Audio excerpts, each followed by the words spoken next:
हमारे साथ हम नितिन केडिया जी को जोड़ेंगे। नितिन जी नमस्कार। आपने एक लेटर यहाँ पर कल निकाली है जो गोल्ड अवेलेबिलिटी को लेकर है, कंसर्न्स वहां पर काफी ज्यादा इंडस्ट्री की तरफ से हैं। पहले तो क्या चिंता है और किस तरह का रिप्रेजेंटेशन आप यहाँ पर कर रहे हैं? नमस्कार मनीषा जी। हर साल क्या होता है कि आरबीआई और डीजीएफटी एक राजपत्र निकालते हैं।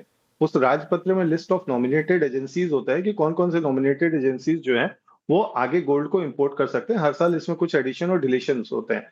तो लास्ट ईयर से पहले जब भी ये आता था उसमें कोई ड्यू डेट नहीं होती थी।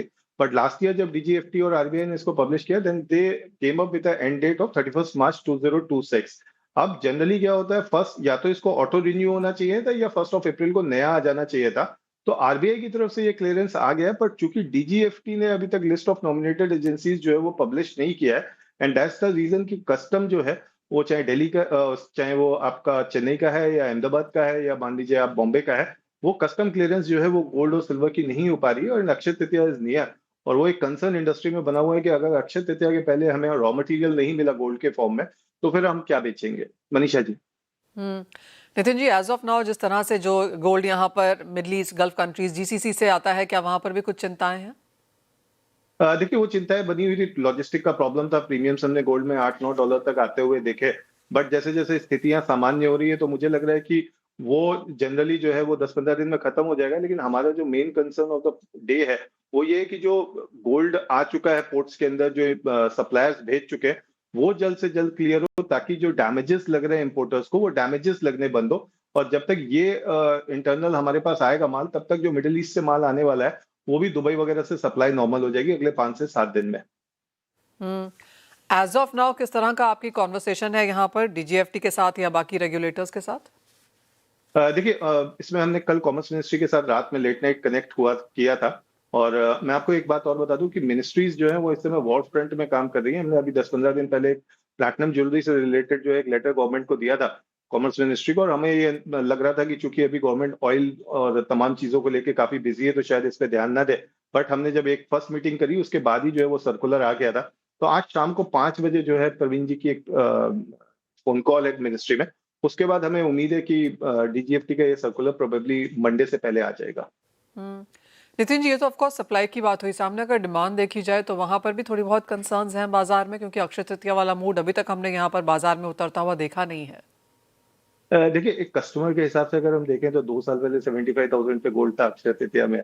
आज 1,50,000 है। तो जिसने 2 साल पहले लिया है वो ऑलरेडी प्राइस को डबल होते हुए तो देख रहा है, पर एक हेजिटेशन आ जाती है कि क्या इस प्राइस में लेना चाहिए या नहीं लेना चाहिए। तो मुझे लग रहा है वो एक थोड़ी सी हेजिटेशन है। बट हाँ, हम एक जनरेशनल शिफ्ट देख रहे हैं जहाँ पे हम जो यंग जनरेशन है उसकी तरफ से फिजिकल गोल्ड में रुझान देख रहे हैं। और शोरूम्स में हम देख रहे हैं कि लाइट वेट ज्वेलरी जो है वो धीरे धीरे ऑर्डर्स जो है वो आने शुरू हो गए।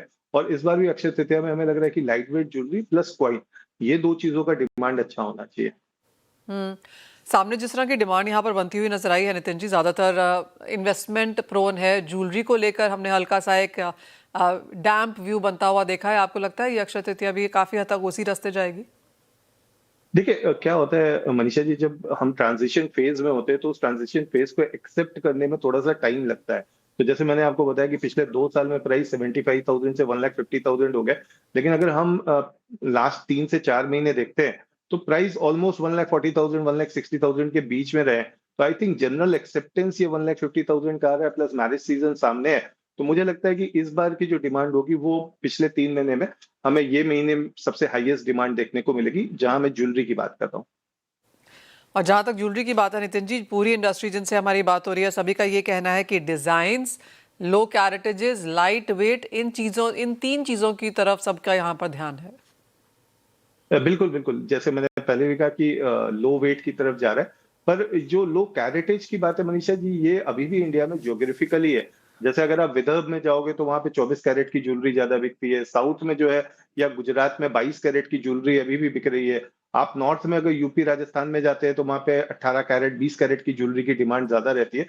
तो generally it is based on the geographical location. लोगों का जो पास्ट हिस्ट्री रहा है कंजम्पशन का, वो उस हिस्ट्री में ही गोल्ड को ले रहे हैं। अब जैसे 9 कैरेट जो है वो आज 1 साल हो गया है, लेकिन आप हॉलमार्किंग डेटा को देखेंगे तो अभी तक टोटल हॉलमार्क ज्वेलरी का 1% भी 9 कैरेट जो है वो अभी तक हॉलमार्क नहीं हुआ है। जो बता रहा है कि 9 कैरेट या इस तरह का जो लो कैरेटेज है उसका जितना डिमांड बताया जा रहा है उतना डिमांड अभी इंडस्ट्री में नहीं आया है। हाँ, डिजाइन को लेके जरूर हम देख रहे हैं। जिस तरह से इनोवेशन आ रहा है, और चूंकि यंग जनरेशन जो है वो थोड़ा सा गोल्ड ज्वेलरी की तरफ आ रही है और वो डिजाइन को लेके थोड़ा सा ज्यादा कंसर्न रहती है, तो हम देख रहे हैं डिजाइन को लेके काफी प्रेशर जो है वो इस समय बना हुआ है।